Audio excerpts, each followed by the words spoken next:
So mga kapis, mag-unbox pala tayo ng keyboard na na STX 380. Yan, yung kanyang model. So i-unbox natin to. Tapos itatry natin. Yan.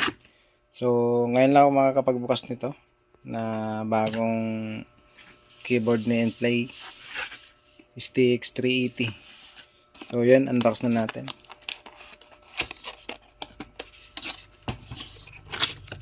Yan.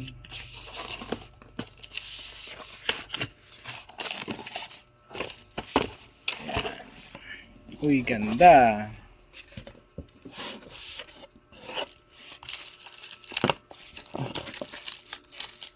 Umiilaw kaya to.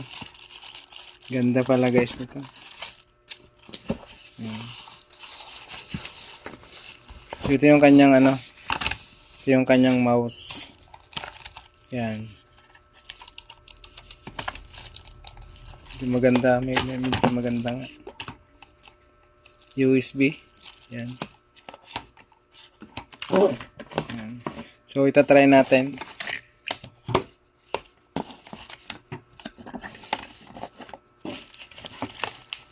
Yan.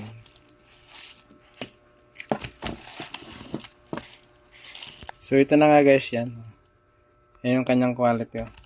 Malambot siya. Maganda. Malambot. Oh. Yan. USB din siya. Tingnan natin yung yung likod. Yun, maganda rin. Mayroon siyang paa. Uy, matibay din. Pa. Matibay siya, guys. Matibay. So, itatry natin saksak. Ito yung kanyang mouse. Yan. Try natin. Teka lang. So ito na nga guys, yan. Nasaksak na natin. Yung kanyang power USB. So maganda nga siya guys. Yan. Yan. Tapos meron din siyang power ng lead. Yan. Yan yung mouse. Yan. So patayin natin yung ilaw nitong camera. Yan. Yan sa guys. Ganda oh. Yan. Ganda.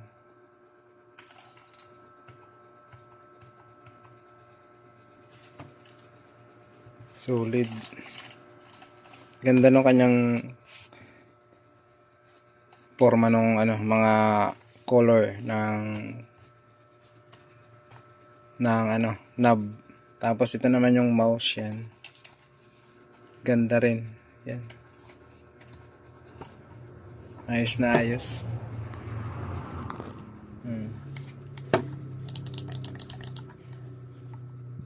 Meron din siyang control ng DPI. Yan. To.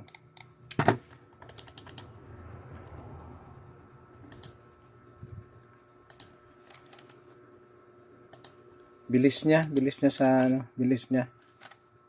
Yan. Yan.